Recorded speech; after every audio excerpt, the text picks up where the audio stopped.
Welcome back to Let's Chill ASMR. Today we're just going to be taking a quick look at the new, or should I say newer, Pokemon game for the Nintendo Switch. Scarlet and Violet. In this instance, I have the Scarlet version. Why Scarlet? I like the color red. That's 100% the reason why I went for it.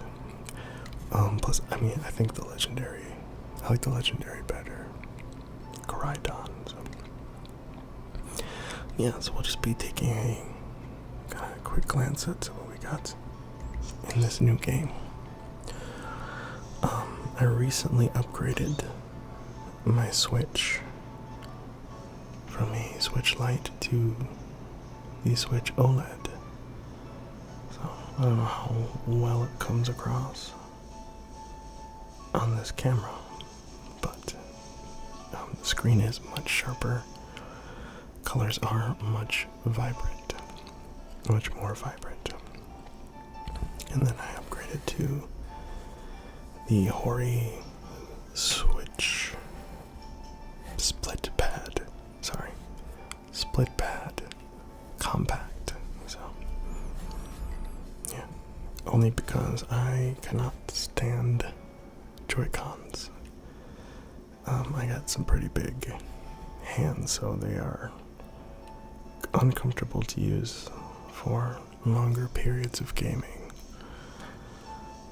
So I went for something a little more to grab onto. So, kind of brief overview of this new Pokemon game. There were a lot of complaints in the beginning when this game came out. Things like, poor frame rates and a lot of bugs, stuff like that. There's been a few updates since it came out. I can say I've been playing it for, around 9 hours or so. I haven't noticed any bugs or anything, game-breaking,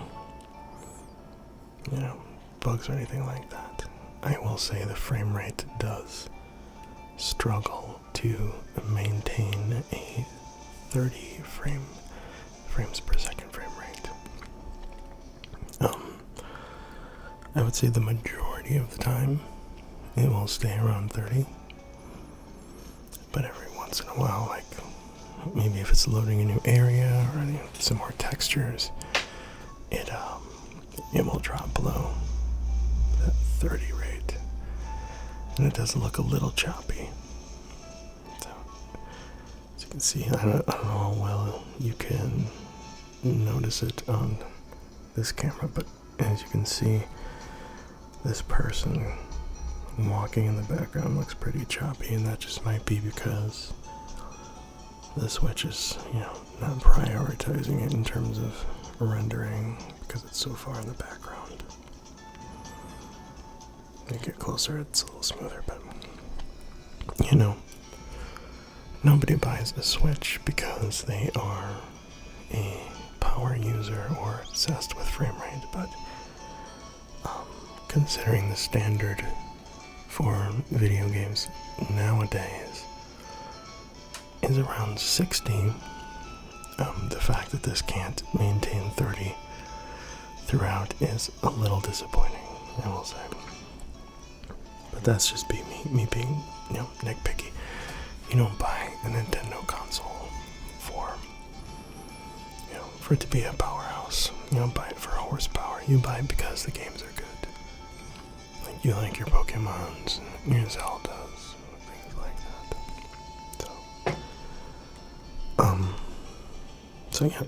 About the game so far, I haven't gotten too far into it. I have imported some Pokemon over from Pokemon Go into Pokemon Home and then to Scarlet. So if you know what Pokemon Home is, it's a system where you can basically send your Pokemon to and then branch them out to the Pokemon games, so on and so forth. So like this Charmander, for instance, I caught him in Pokemon Go, and he is actually a shiny Pokemon. See, he kind of has this off-orange look to him. I just brought him over because, you know, it'd be kind of cool to see what he looks like when he eventually turns into a Charizard. And then we brought over a Pikachu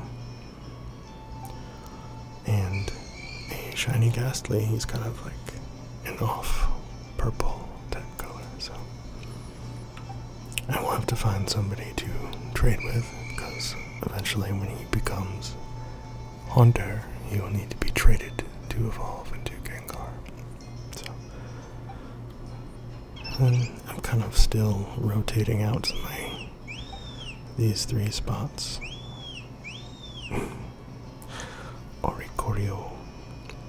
Just seeing what I can catch and what I like to get a good team of 6 going. So, if anyone was curious, if you can swap out Pokemon in this new game series with the Pokemon Home, you can.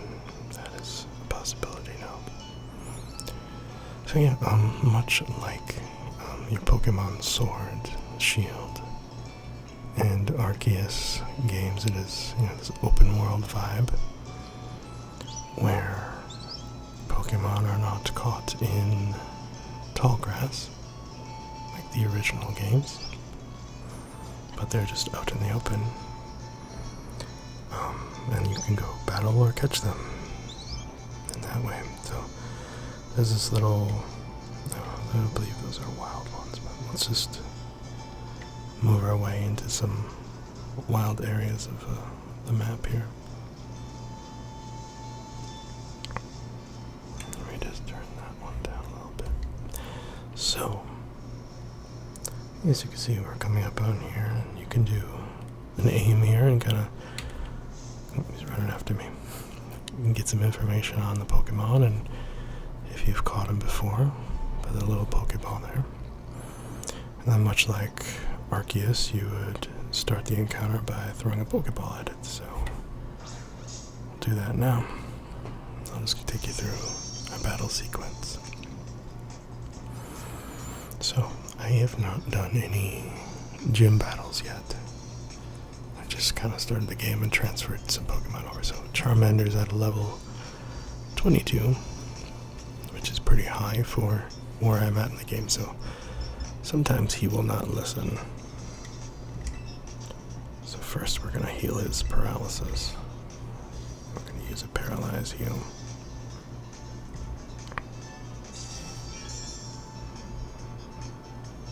Alright. This is Lechonk, one of the new Pokemon from this series, this region I should say. But yeah, we'll try to use Dragon Breath on him, and he won't obey. So,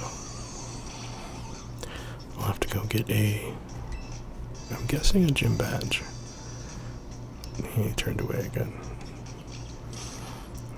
Again, I don't know how the game works in terms of, I'm assuming there's gym badges, but I don't know. I know I'm in some type of school, learning about Pokemon, things like that, so. But yeah, there's that for a battle. And then, I believe this is brand new to this series, but there is auto-battling. And I wasn't really sure how I feel about it, but it does save a lot of time. So what you would do is hone in on a Pokemon like this, and you would hit the, I guess, R1 button, and you could just send him out and he'll just battle. Charmander, however, does not want to listen to me, so we'll send out Ghastly instead. So he'll just go out there and battle. And they will gain experience. Your whole party does in battle, which is also something I'm not a huge fan of. it does make leveling a lot easier. But yeah, you'll just kind of tag along by your side. I don't think they gain as much experience in this way if you were to just do a manual battle.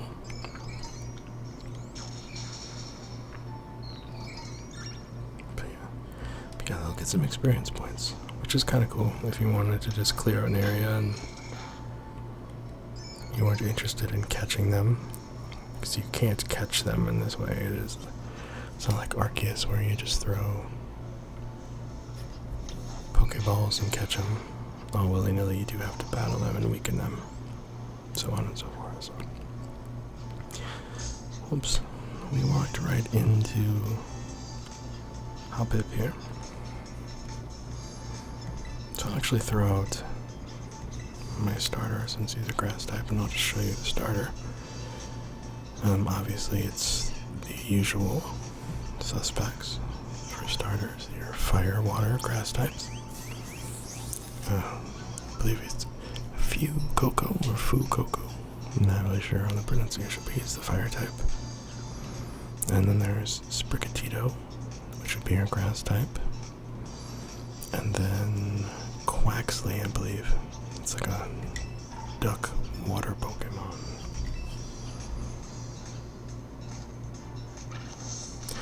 I do notice in battles there is a little bit of lag between choosing a command and when it actually happens. So, Happiny wants to learn Disarming Voice. So I do think there is still some updating to be done in this game. Solely off the fact that it's still not a perfectly smooth experience. Disarming Voice. Attack never mixes. Sweet Kiss.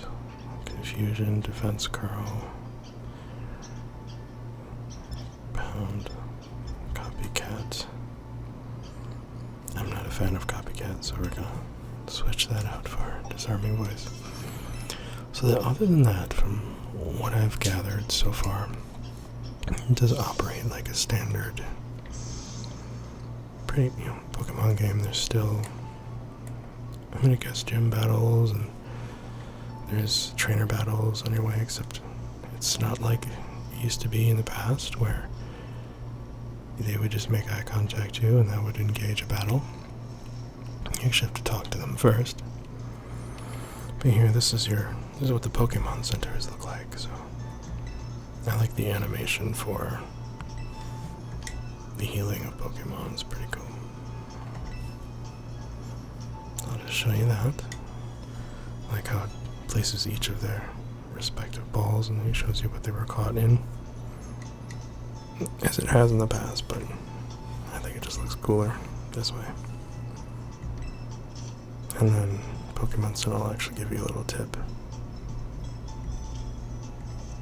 every time you heal. Pretty cool. And then, as usual, it comes packaged in with your Pokemart. You can buy, sell, all that good stuff. And then over here, which I believe is brand new, it's the TMM, the Technical Machine, where you can actually go and take some of your, you actually get materials for defeating Pokemon of different types. You can use those materials to craft TMs, and if you know what TMs are, you can use them to teach your Pokemon new attacks and moves and such. So I believe that's new to the Pokemon series. I could be wrong, but they have these cool little screenshots of the different attacks there on the left. So yeah, so it is a beautiful game. I mean, obviously, if this was on one of the newer next-gen systems, it would look better. But it's definitely pushing the power of the Nintendo Switch. And I wanted to possibly wait for a Switch Pro to come out, which has a little more graphical power, but I believe that's a ways out yet, so. But I will give the Switch OLED screen a pretty solid 10 out of 10 because it does make the games look a lot better if you were on the fence about purchasing one. But yeah, that's kind of just a brief overview of the newer Pokemon Violet and Scarlet games. So yeah, go pick it up. It is a lot of fun so far, and I still have a lot of ways to go yet, so maybe we'll do a part 2 once I get more into it, so I have more to explain to you guys, but so far I like it. So yeah, thanks for watching, everyone. Till the next one, peace.